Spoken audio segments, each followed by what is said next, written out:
Reason with me.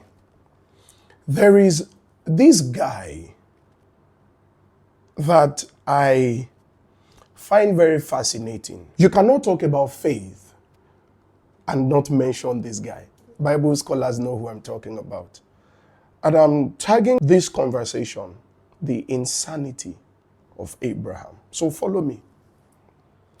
This guy, somewhere in a land with his family, and a voice talks to him. Abraham was not yet Abraham then. Leave your father's house. Some of you have used that thing as a prophecy for Japa. But that's by the way. Leave your father's house, your people, everything you've known, and follow me to a place I will show you. Sir? In our day, the equivalent or a close equivalent will be ordering a ride. In fact, it's not even you that ordered the ride. Is somebody ordering a ride for you without a destination? Or somebody sending a driver to come pick you up? And the driver says, you know what, just follow me. When we get to I will be the one to tell you we have arrived.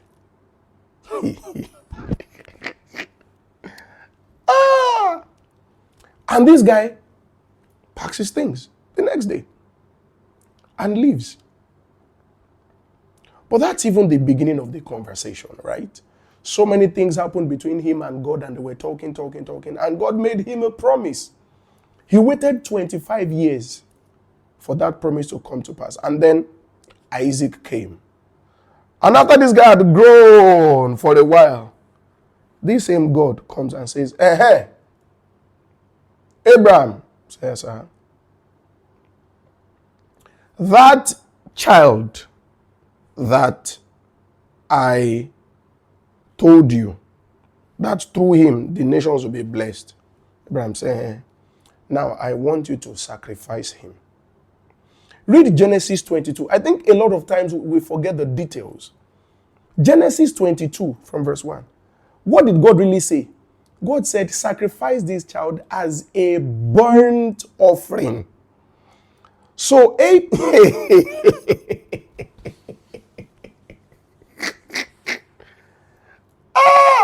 are you following this thing? Jesus Christ. The next day, and people, so many things could have happened between that night or whenever God told him that stuff and the next day. And people like, oh, he didn't tell his wife. For some weird reason, I believe he told his wife. I mean, there's no evidence of that.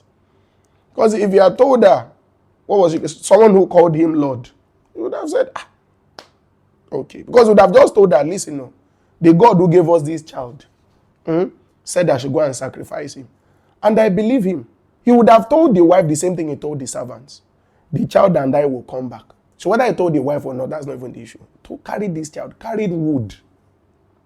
Follow this story. Took the servants, and when he could sight Mount Moriah from a distance, he told the servants, stay here. It's getting interesting now. Stay here, the young boy, the lad, and I will go up and worship. I'm paraphrasing. And we will return to you.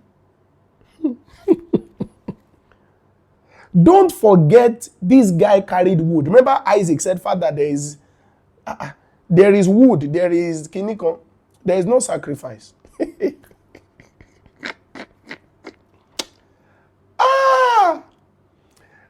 Look at Hebrews 11. Hebrews 11:17. Hebrews 11 speaks about the heroes of faith. Hebrews 11:17 says something. I'm going to paraphrase. It says, Abraham, when he was tested, he believed God who could raise the dead. He believed the one who had promised. Right? And I think verse 19 talks about, in a manner of speaking, he received his son back from death. So in the mind of Abraham, follow this thing. Because Abraham did not believe that once before I kill this child, God will replace.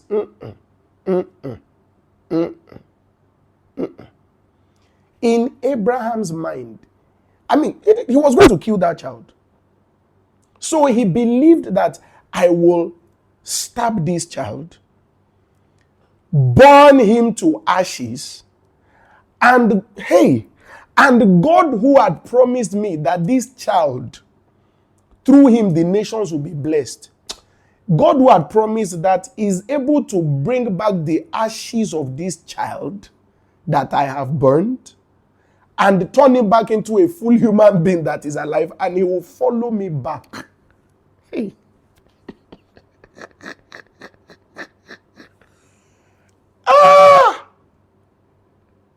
See, if God waited a few more seconds, he would have stabbed that guy. It just speaks to complete trust and obedience. You see, you cannot say that you trust God if you don't obey him. And obedience must be swift, must be complete, must be total.